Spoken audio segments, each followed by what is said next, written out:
What's up YouTube? Balran here. We're going to actually be watching a video on Smite 2, the developer deep dive on the item experience. So we're going to just check it out, see how it is.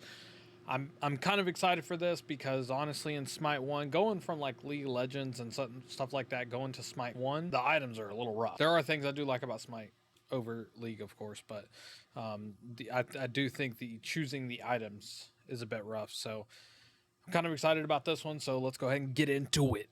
My name is Pom. I'm the game designer on Smite 2, and I'm going to walk through the item experience for y'all. So in our current alpha, you will see the auto build flow. This is an option that you'll have. See, this is one of the things I do like. The manual build, you can actually have it where it's like there and ready for you to go before you even go into a match, which is wonderful. And the fact that they're going to have auto two, I'm assuming it's just going to be two auto build, and them doing different things like bruiser and high ability damage. I think that's really cool too, and explains it. That's going to be great for new players. So far in the right direction. Game that shows you two different options that you can build for your character. These have been pre-made by us that you can hop in really quickly, and you just select one. If you want to use that one, it gives you a brief rundown on what it does, or you can hit disable and you can actually go into the item store and do the full item experience there. When you go to the item store, you're actually going to see that most of the items are based off components. So rather than having the mace tree that builds that store right there, just I do like it. Now, I am curious, if you click on one of the tier 3s, does it show tier 2 and tier 1 over in this right side? Because that's what really helped me with the original Smite. You now have an axe, and this axe is the core component for all strength items that exist in the game. And so when you hit that button, okay, yep. Okay, that's exactly what I was wanting. Stats you want to go. So if you aren't sure exactly what you want in Smite 2, you can build an axe knowing that you want strength, and then maybe you want to get some attack speed. So you build a bow to give you some attack speed. Well, now you can see that you have those two items in your inventory. You can see what they build into, and that'll naturally kind of guide you to the item that you were trying to go for in the first place. So the main item stat changes are going to be strength and intelligence. You are familiar with this as physical power and magical power, but the main difference is all your characters can build both. There's no item restriction, so there's no you're only building physical power items or only magic power items. You can build all strength and intelligence items. There's a few other minor changes, like lifesteal is now a global stat that affects everything, as well as CDR is now CDR again, but it's not a percentage. It actually modifies your cooldown exponentially as it gets higher and higher. Relics aren't a thing in Smite 2 anymore. Instead, you start with Purification Bees as a default choice, as well as a ward active that you can use. And I like that. Replace relics, we're actually I like that change. As a choice. So you have 6 item slots, and all 6 of those items could be active items. They actually have keybinds dedicated to them, so you can use them whenever you want. So you can think of this as a way to activate your passive effects without having to have it be some conditional trigger. There's a lot of different active effects that you can bring to your team, such as there's a mushroom that you can place on the ground that heals your whole team. There's an item that knocks people away. And there's even one that actually stasises the whole team, friendly and enemy, that actually can really shift a team fight. So these are really, really powerful effects, but we've tuned them such that they aren't super stat efficient. So if you want to go a more passive route, or if you want to go a more stat stick route, you want to focus on just making your character as strong as possible, you can still go those item builds. The choice is yours there.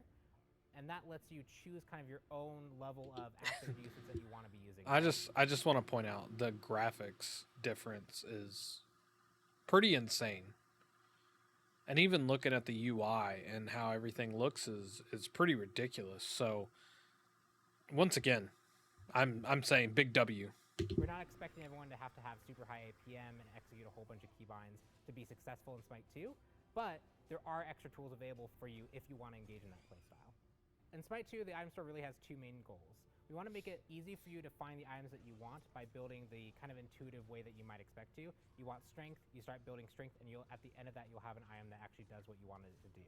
Outside of that, we also want to make sure that characters have the way of showing their depth of different playstyles and giving a lot of control to the player about how they want to build that character through both whether they choose strength, whether they choose int, whether they choose hybrid, whether they get supporting stats versus defensive stats, or if they want to go a whole active playstyle that has a whole bunch of active effects that can really round out weaknesses in their team. We want to make sure that that's something that players can easily grab onto and utilize and not be a huge burden to go into that playstyle. But also, if that's not what you want to go for, we want to give that customization so you can choose that own level of kind of active choice. Items have also that strength and intelligence, so they're not split anymore between physical power and magical power. And a lot of our characters leverage that. So Chalk is a great example of a character who, if you want to get in there, swing your axe, and do a whole bunch of damage, largely strength is going to play to your playstyle, and you could probably build a strength build that's very similar to Smite 1. But we've also given him intelligence scaling, so things like the protections he gains on this 2 and the rain cloud healing of his 3. Those are actually now augmented by intelligence. So if you want to play this more frontliner, tanky, really hard to kill Chalk, you can go more intelligence focused, and there's hybrid items there to support that playstyle that specifically give both strength and intelligence that are really good on him. But yeah, we can't wait for you guys to get your hands on it. We have our alpha coming out soon. It's going to be so cool to have you guys in there and actually trying out the item store, and definitely give us feedback on it. That's going to be...